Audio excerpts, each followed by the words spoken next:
అదే RTV app వార్తల్ని క్షణాల్లో చదివే అవకాశం ఉంటుంది. ఒక న్యూస్ పేపర్, ఒక టెలివిజన్ ఛానల్ మీ చేతుల్లో ఎప్పుడూ ఉంటాయి. మడకశిర మండల కార్యాలయం దగ్గర ఆంధ్రప్రదేశ్ రైతు సంఘం సమన్వయ కమిటీ ఆధ్వర్యంలో క్విట్ ఇండియా ఉద్యమ స్ఫూర్తితో క్విట్ కార్పొరేషన్ అనే నినాదంతో ఈరోజు ఈ ఎంఆర్ఓ కార్యాలయం దగ్గర ఈ నిరసన కార్యక్రమం చేస్తూ ఉన్నాం.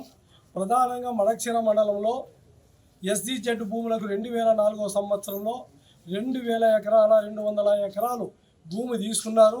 మేము పరిశ్రమలు ఏర్పాటు చేస్తామని చెప్పాడు అప్పుడు ప్రభుత్వంలో ఉన్నటువంటి సీఎం వైఎస్ రాజశేఖర రెడ్డి గారు స్పష్టంగా తెలియజేశారు.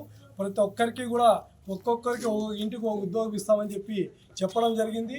అదేవిధంగా ఈడ పరిశ్రమలు స్థాపిస్తే మన మడకశిర మరింత అభివృద్ధి చెందుతుందనే ఒక అభిప్రాయంతో అప్పుడు రైతులంతా కూడా మా పిల్లలు కూడా ఉద్యోగాలు వస్తాయి, మా కుటుంబాలు కూడా మెరుగ్గా ఉంటాయి, మా కుటుంబాలన్నీ కూడా బాగుపడే పరిస్థితులు వస్తాయని చెప్పి పరిశ్రమకి అని చెప్పి 2200 ఎకరాల భూమిని ఆ రోజు ఎస్సీజెడ్లకు ఇవ్వడం జరిగింది.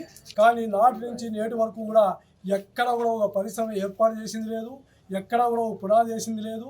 అదేవిధంగా గత ప్రభుత్వంలో ఉన్నటువంటి జగన్మోహన్ రెడ్డి గారి ప్రభుత్వంలో కూడా ప్రభుత్వం దృష్టికి కూడా తీసుకొని వెళ్ళిపోయినప్పుడు కూడా ఆ ప్రభుత్వం కూడా జగన్మోహన్ రెడ్డి గారు దాన్ని ఆ భూములు తిరిగి ఇస్తామనే మాట కూడా చెప్పలేనటువంటి పరిస్థితి. ఇవన్నీ కూడా కార్పొరేట్ వ్యవస్థలకు ఒత్తాసు పలకడానికి ఈ ప్రభుత్వాలు కూడా సహకరిస్తూ ఉన్నాయి. అందుకే వారు రైతులు భూములు పోగొట్టుకున్నారు. ఆ రైతులు 2200 ఎకరాల భూములు తిరిగి రైతులకి ఇవ్వాలా.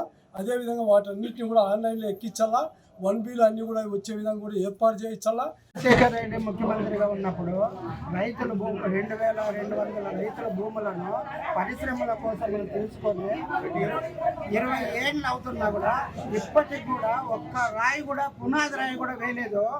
రైతులు ఎంతో ఆశపడి మా పిల్లలకు ఉద్యోగాలు వస్తాయని ఆశపడి కారు చౌకగా భూములు తీసుకొని ఇంతవరకు ఒక్క ఫ్యాక్టరీగానే నిర్మించలేదు. రైతులందరూ భూమి లేకుండా నిరుపేదలైపోయినారు. ఈ సమస్యను ఈ ప్రభుత్వం అన్నా మాకు న్యాయం చేయవలసిందిగా మేము రైతుల తరఫున డిమాండ్ చేస్తూ ఉన్నాము. మరిన్ని వీడియోస్ కోసం ఛానల్ ని సబ్స్క్రైబ్ చేయండి, లేటెస్ట్ అప్డేట్స్ కోసం వాట్సాప్ ఛానల్ ని ఫాలో చేయండి అండ్ లింక్ డిస్క్రిప్షన్ లో ఉంది.